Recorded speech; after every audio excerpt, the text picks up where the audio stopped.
Hey everyone, this is Josh Peak. Welcome to the Josh Peak Show, where I interview entrepreneurs, influencers, and people who perform at a high level. In this interview, I have a girl named Molly Trotter. She's 29 years old, Southern California girl, went from news anchor to full-time entrepreneur. Her story is phenomenal. I first found her through some mutual friends online, through social media. She's built one heck of a following on Facebook and Instagram.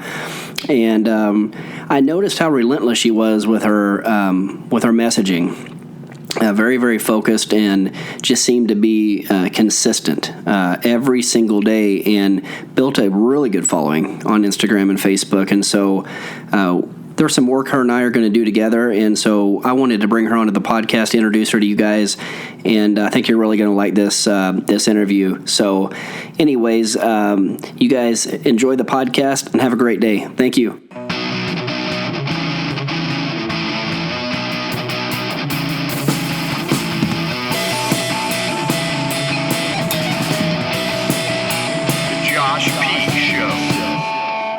Hey everyone, this is Josh Peak. Welcome to the Josh Peak Show, where we interview entrepreneurs on a regular basis. And, this one is going to be pretty special because the girl that I'm interviewing right now, this is the first interview that we've done that is a female entrepreneur. I have a ton of entrepreneur friends that are male and female, obviously, but this is the first one. So I want to introduce you to Molly Trotter.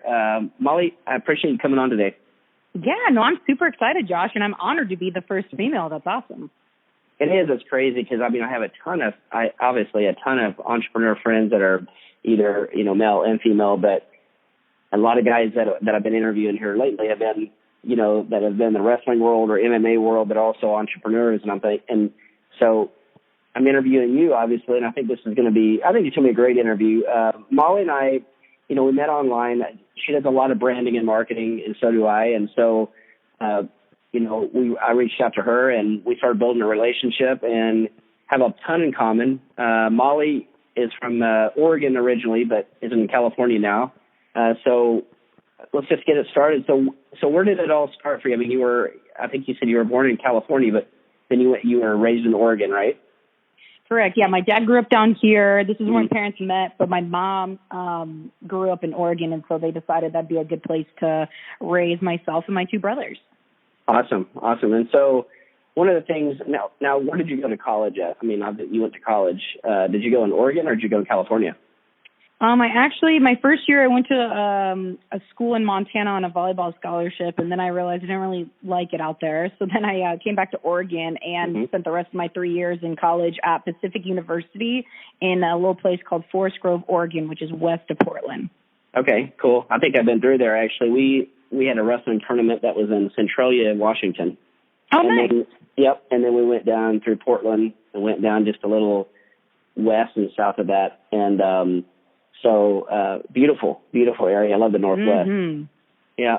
So did you play, obviously you played volleyball in college, so you played volleyball in high school as well. Was that something, you're a pretty competitive person, so when did you get started in volleyball? I got started in volleyball in the 6th grade. Basically, my older cousin, played at University of Portland, and I'd go and watch her, and I was playing soccer at the time, and no offense to any soccer fans, I was like, forget this. I'm going to go play volleyball.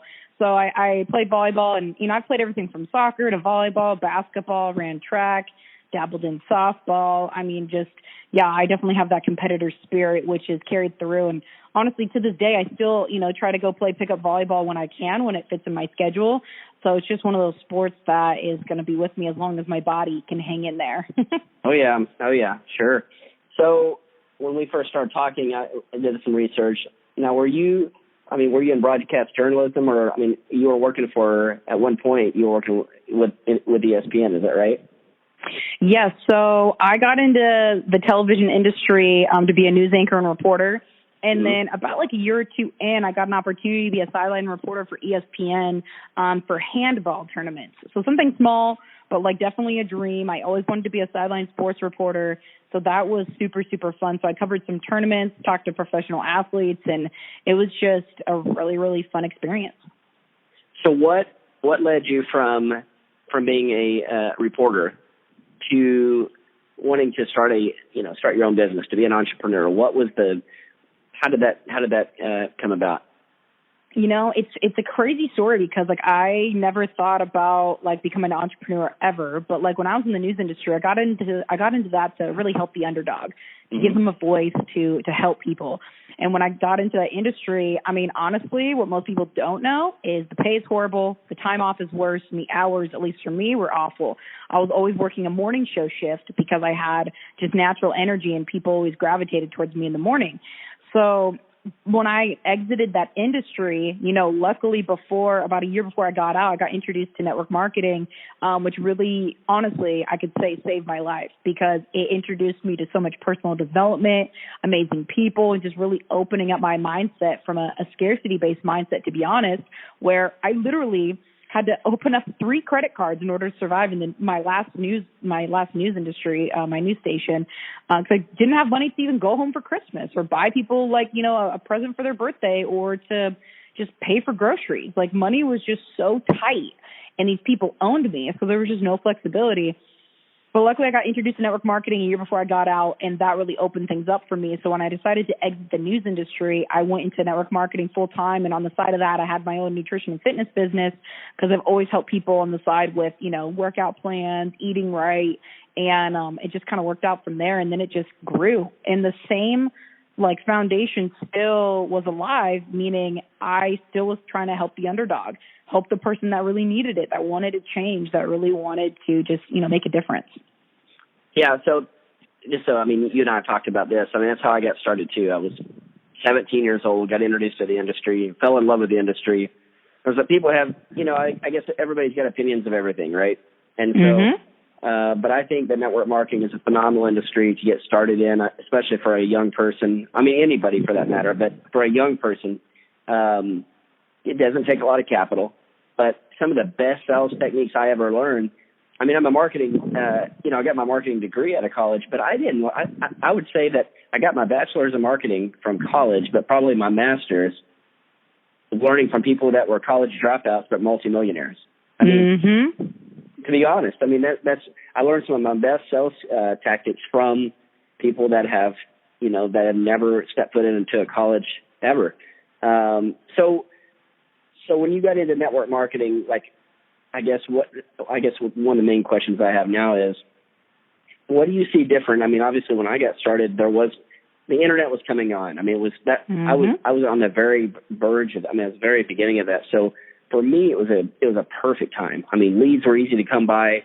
Everybody was just coming on board on the internet. So we were generating leads kind of through YouTube and MySpace. I mean, that probably dates me. But MySpace, I love it.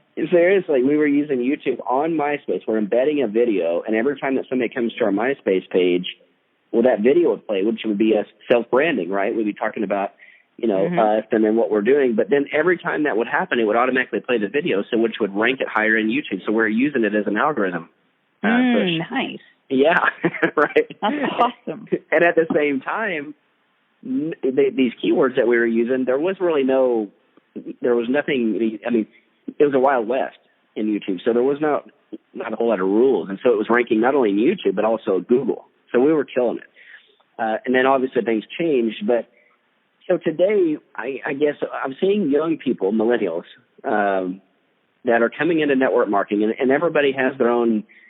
They have their own take on millennials. Me personally, I think it has a chance to become one of the most powerful generations ever. And I listened to Steve, talk with Steve Bannon and Candace Owens talking about it. And he was talking about how big he thinks that the millennials, they've experienced what today is maybe being pushed as socialism, or maybe, but they've seen capitalism as well. And they're like, I don't know if college is for me, but for example, they're getting into a network marketing company, or they're getting into, say, Shopify or Amazon stores or whatever it may be, e-commerce.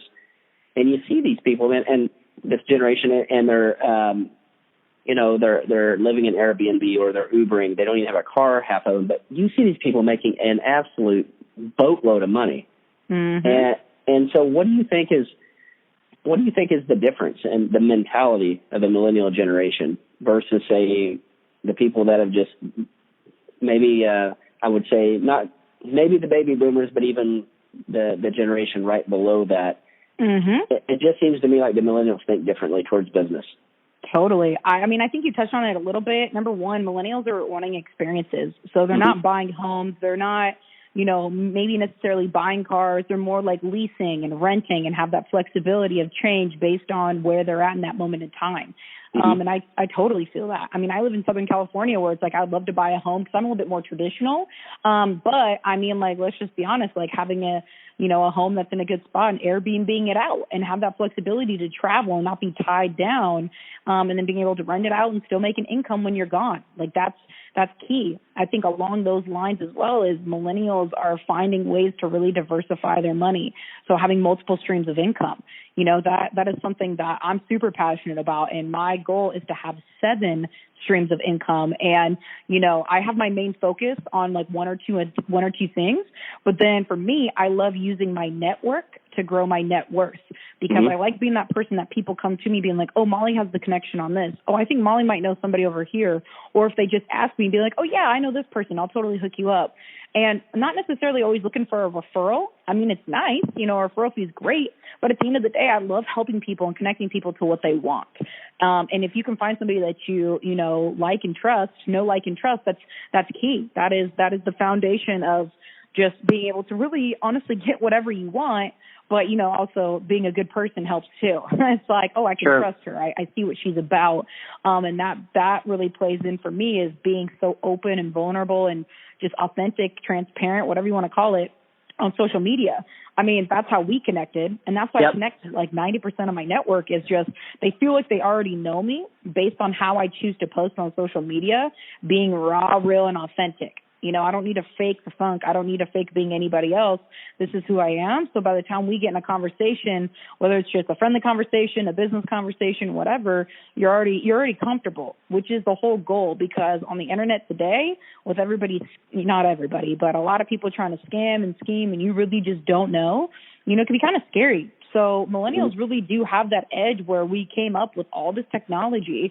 And if we just decided to really kind of tap into it, it really can open up everything. And honestly, in the last, handful of years, 3 years, I would say, the internet, social media specifically, has contributed to about 95% of my income. That's where it comes from, is just by tapping into my network and the opportunities I've been involved in. So for people that want to say, oh, social media is bad or it's pointless and it's negative, it really depends on who's on your timeline, who's on your feed, and what are you listening to, and what's your environment.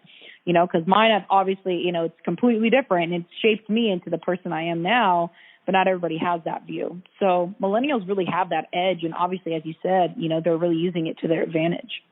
Well, that's pretty good. I mean, in terms of explaining, when I watch, and that's a good point, because when I watch your videos, or for example, it's always about something in terms of growth. I would think. I mean, and I see a lot of other people, and it's political, or it's it's Democrat versus Republican, or it's got to be political. And for me, I like to listen to people who have got some good business ideas, some good savvy, and that's one thing I noticed about you. So one thing I did notice, your Instagram, I guess a good question, it just comes to mind. What was your process in building your Instagram? You've got a sizable following. So yes. What was some of the, if you could give the audience here just some of the, you don't have to give everything, but just some of the tips that, obviously that help grow your Instagram to where it's at today.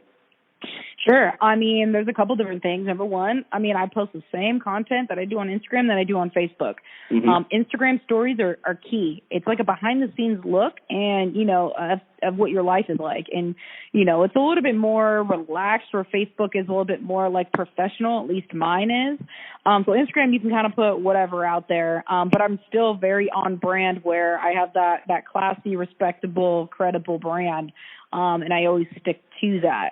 That's a whole nother topic entirely. But when it comes to Instagram, honestly, in the beginning, it was just being consistent with posting and just keeping that up so people know when to go to your profile to, oh, okay, Molly's going to post probably in the morning. If not, she's going to post at night after work. Like, what is she doing? And I have people now just waiting for me to post so they can go grab that content, because I look at Instagram or Facebook as in order to get anything, you got to give a lot first. Right. And it's all about giving value. And so I'm constantly giving value, and where that value comes from is me pouring into myself and the people that I'm around in my environment.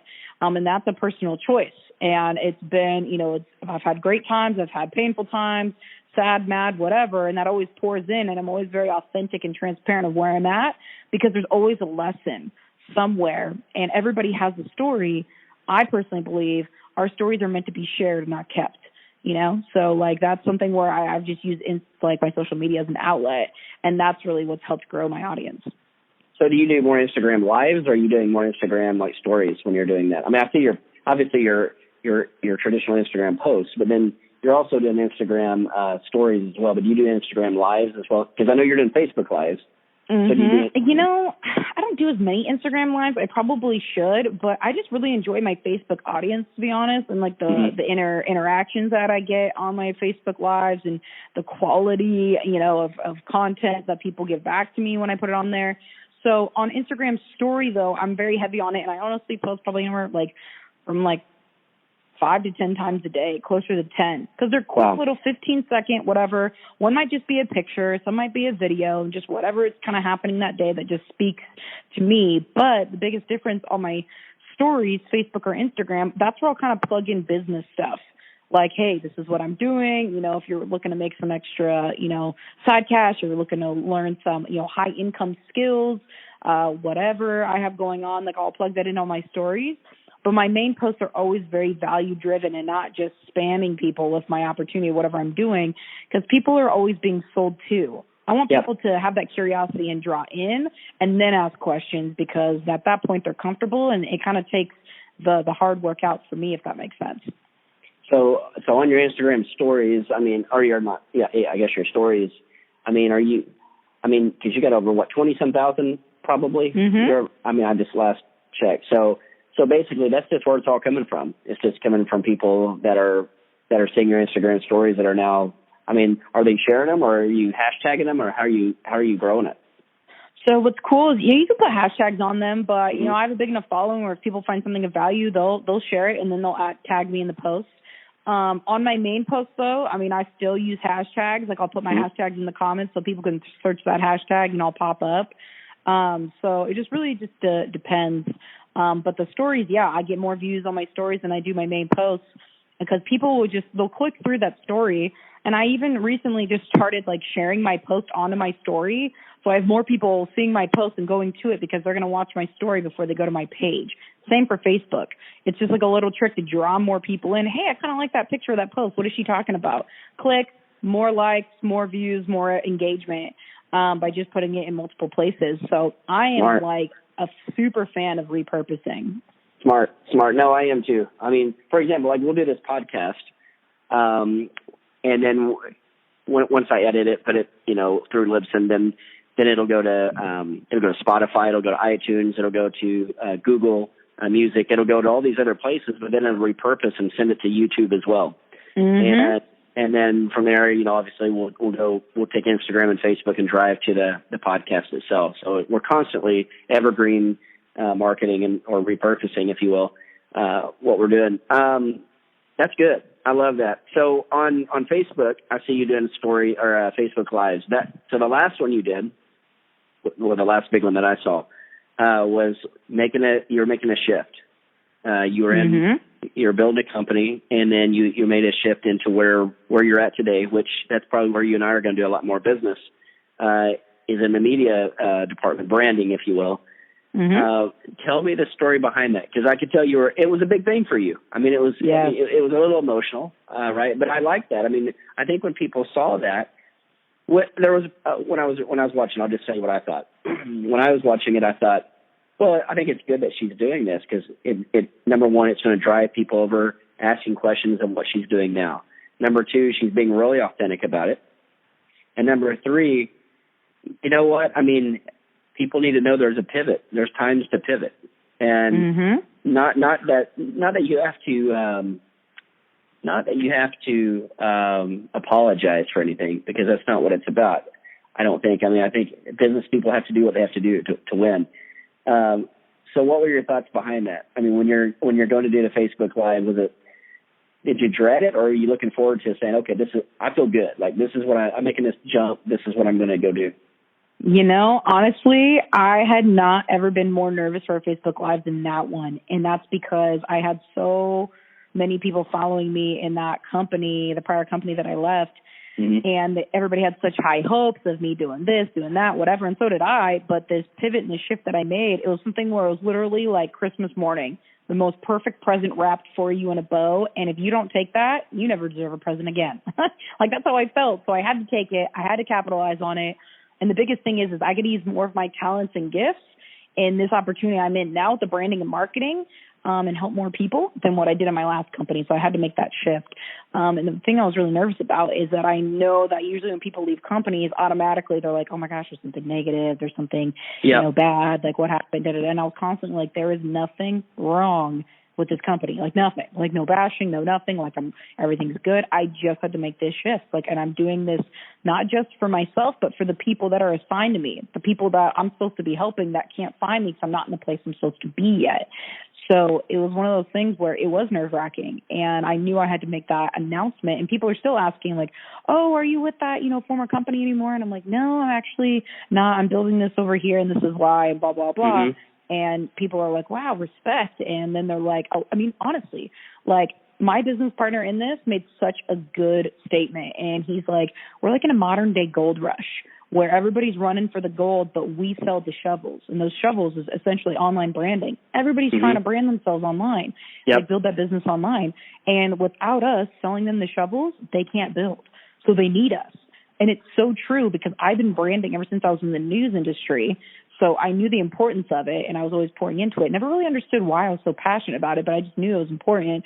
And now here I am doing it full time and helping people really take that, maybe a tiny little dream or like a thought, into a reality and a full blown business online through the quality of the products that we offer and the services. So like, that to me, it's, because if you look at sales, for example, and I'm sure you've gotten this, people look at sales like, oh my gosh, it's just, sales, gosh, I would never want to do that, whatever. But when you look at it as like, you're providing a service, and if you really believe in what it is that you're selling and offering, like, then it doesn't feel like that grungy sales, person, that icky car salesman. It's, look, I'm actually offering something that is legitimately going to change your life one way or another. So I believe in it so much that if you say yes, awesome, perfect, can't wait to work with you. If you say no, you're lost. Not a big problem. Go work with somebody else. It doesn't matter to me either way. So I feel like people's like connotation with sales is just kind of like, ugh. But I look at it as, I believe in what we have so much, because I've been doing it myself on my own for so long. But now that there's like a team of people to like back that for whoever's looking for that, it's just crucial. So that was like okay, I know how powerful this can be, and I know people are looking for it, and I know people trust me. So I had to put that out there. I had to put my feelings aside from leaving that other company, let people know the shift, and then just plow forward and just go all in, because that's the kind of person I am. Well, see, I think it was a good move. It was a really good move, and maybe I'm biased in saying that, because I kind of made the same move too. Like, so I started in network marketing, but I was like, I'm generating my own leads. Why am I generating a network marketing? Here was my issue with network marketing. I love network marketing. My issue is that I'm building a company and a brand for someone that I may be making 2 to 3 to 5% at most on what I'm building, right? I mean, maybe. And I can't control if this person is a leader of the company, if they make some horrendous decision to where then 10% of the population or 10% of the reps leave. Okay. I thought, look, I've worked too hard for me to be able to, put my brand on the line and basically be a guinea pig. And then maybe this company may or may not be able to be successful. Not that they don't have good products or services, but maybe they just don't have good leadership. So I said, okay, I'm going to go and start taking on companies and doing their marketing for them. Maybe there's a rev share there, maybe not. It depends on how we structure it. But then when I saw that's the direction you were going, I'm like, okay, we can work together, because there are some things that I do that I'm always going to do, but there's things that maybe I don't do that I see what you guys are doing, and we can partner together. And I think that's going to be the future of business in general. I've seen some major advertising firms that have done that. A lot of them try to keep it in-house, but I think collaboration is always the key to being successful with the right collaborators. Yeah. Yeah, I mean, it's like, do what you're best at, hire the rest. Like, why do all of it when somebody can clearly do this over here and that's what their main focus is or whatever, and then you're really good at that over there, just stay over there and then we'll do this over here. Like, people, like, it just becomes like you just got to hire out, and there's just so many opportunities and options out there. So yes, picking the right one is very important. So when I made the decision to make this switch, I didn't make it lightly. But it was one of those things where I'm just like, I can't sit here and I can't wait. This is something I just can't wait on. And I want to see how it plays out. No, like this was too perfect. And I had to go for it. So yeah, I mean, like the similar story you're saying to me, like, oh, I know we can partner. I've had a lot of other people with very big networks and very big ideas come to me with the same thing. Hey, I want to partner with you. And, once this works for me and I see how this goes, boom, you have my network. And that's, some are hundreds of people, thousands, if not tens of thousands of people. Right. So for me, I've built my brand for so long that I've only been in this company not super long, but people are already, I trust you. I see the quality. I want in. Boom. And like, that's the power of having a credible brand and being able to, have that connection with people. When you see, this is a question, I mean, so when you see when I say powerful branding, I mean, they've got it all together. And I say one person who comes to mind, like that you see that's just out there doing it right now.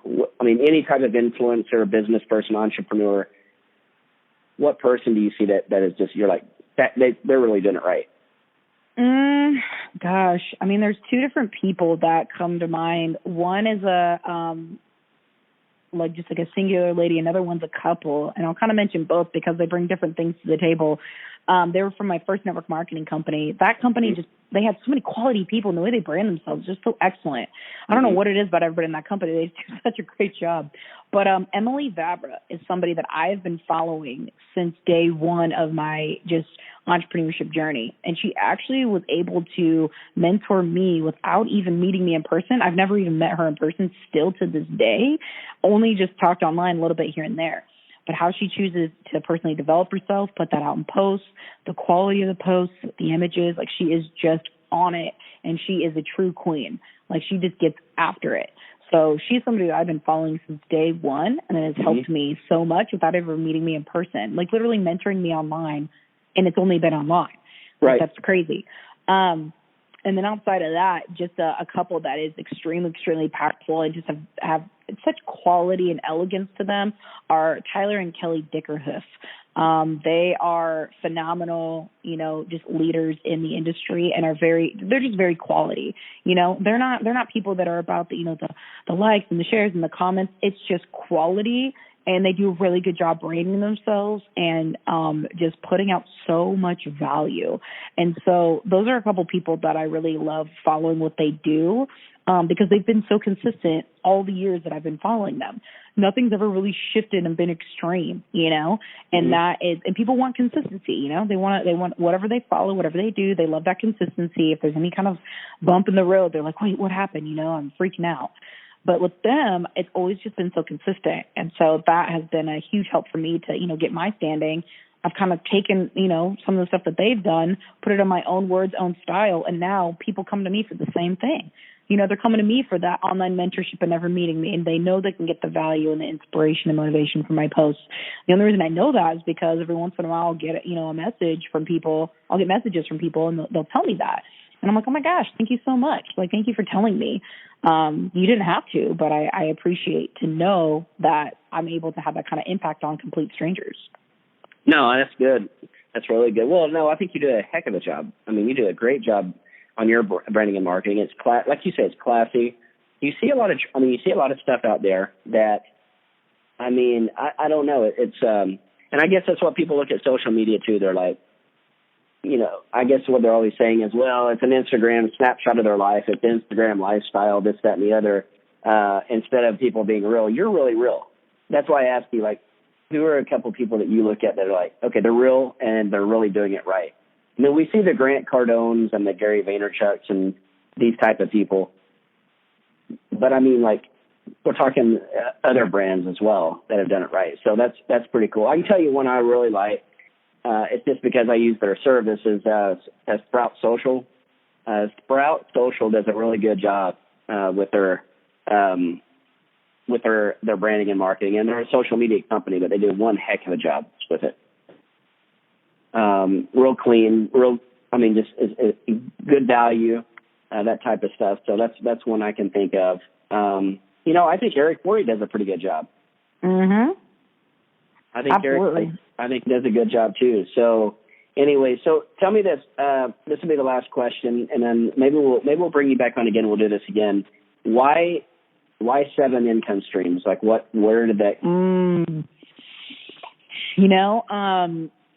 7 is, I'm a big person of faith, and I first had 6, and, just a little trivia here, 6 is definitely a man's number, a worldly number. 7 is like a godly number. And it's, it took God 7 days to create, the earth, all this stuff.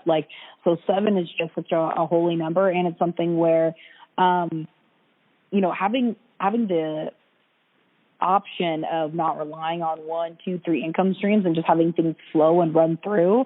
It's all about what you invest in. And that's one thing that this last company that I just left really showed me is, opened my mind up to all these different kinds of investments. Mm-hmm. So making that money, connecting with those people, and then, investing here and letting this grow there and letting this move here. We've talked about several of those kinds of things, Josh, where it's like, it's just so important, have your money work for you. And we're in the world of automation now. Things now can be automated where you literally can just have your money start growing for you, and you just got to pay a little somebody something in order to keep that going. And you literally put no blood, sweat, and tears in it. You just put, your money and watch it grow. So you just got to be smart about it. So for me, it's like as I grow, I want to be able to have that. So, for my future family, that was a huge reason why I even got into the entrepreneur space, is be able to provide for my future family and raise my kids. Because in the news world, being a news anchor and reporter, that was not going to happen. There was no way I was going to have a life. So having those income streams, on top of whatever my future husband brings in, is just going to be awesome. And not saying for me to just sit on that and have all the things and live that, luxury, lavish lifestyle. I'm sure I'm going to, just be fine and get what I want. But it's also to give back. How can I give back? Scholarships or programs or investing in other people and their dreams, things like that. So I have a lot of big things on the docket that I want to pour into. That's going to take quite a bit of money, because I tell people this all the time. Money just magnifies people. So if I can have a lot of it and I'm a great person, perfect. I'm only going to do good things with it. So why not have, an over an abundance of it, and then just be able to give and bless other people. Sweet. I said that was the last question. This is my last question. What is the best tool you use in growing your business? I mean, what is the number one tool you couldn't live without if you're going to grow a business? Man, that's tough. And this is totally going to, just pigeonhole me in that millennial state. Honestly, I already kind of know what it's going to be, I think. But it's honestly posting on social media, to be honest with you. And it's no business posts. It's me posting the content about me and who I am, so people can get to know me. Sweet. And that's it. But at the end of the day, I'm a personable person where if the internet went down tomorrow, I can still go talk to people and they can still get the same me that they'd get online in person. There's no difference. You just get a more lively version, a more energetic version, because only so much comes through a photo. Yeah. So that is a key piece for me. And so I pour in every day. I do 1 to 2 posts a day on my, just regular posts, and then on my stories, and it's constant. And I'm not sitting there just scrolling, looking at aimless stuff. I'm doing it with intention to reach out to people that are trying to find what it is that I have. Mm-hmm. Cool. Well, what came to my mind obviously was I know people, and it's more of a millennial thing, but I don't think I could live with about every. I mean, I would have to have an iPhone. I mean, or some sort of a phone to run my business. That's it. I mean, if you give me an internet connection and a phone, I'm good, man. I can make money. Oh, yes, totally. Which goes to your point, which is your pictures, your social media, and you use that with a phone. Mm-hmm. But, I mean, I'm serious. I know a guy, 70-some years old. He lives in Las Vegas, Nevada. He's running, a strong 7-figure business. And he'll tell you this. I have no iPad. I have no computer. I use my iPhone 8. That's all I use. I run my whole operation with an iPhone 8. And he's 70-some years old. And I'm like, wow, man, if this guy can do it, you know, and we can all. But so, do you have a website? I mean, we can give you everybody your social media, but do you have a website that they can go to, or would you rather just give like your Instagram or Facebook page? You know, honestly, so my brand, I'm actually like official website and everything going into it because this company I'm with, they do such a great job. So we're building that right now. Yep. So it's not out quite yet. So yeah, just follow me, Molly Trotter on Facebook or Molly_Trotter on Instagram. You know, shoot me a message. Let me know that you heard this podcast and, you know, kind of what you took away from it. And if there's any way that I can, you know, help you, I'm obviously 100% down. So, yeah, it's just the easiest way, just very, you know, just casual, just connecting, and that's it. So that would be great. Well, hey, Molly, I appreciate you coming on, and I'll be talking to you soon. That sounds great. Thank you for the opportunity, Josh. I appreciate it. Thank you, Molly. I'll see you.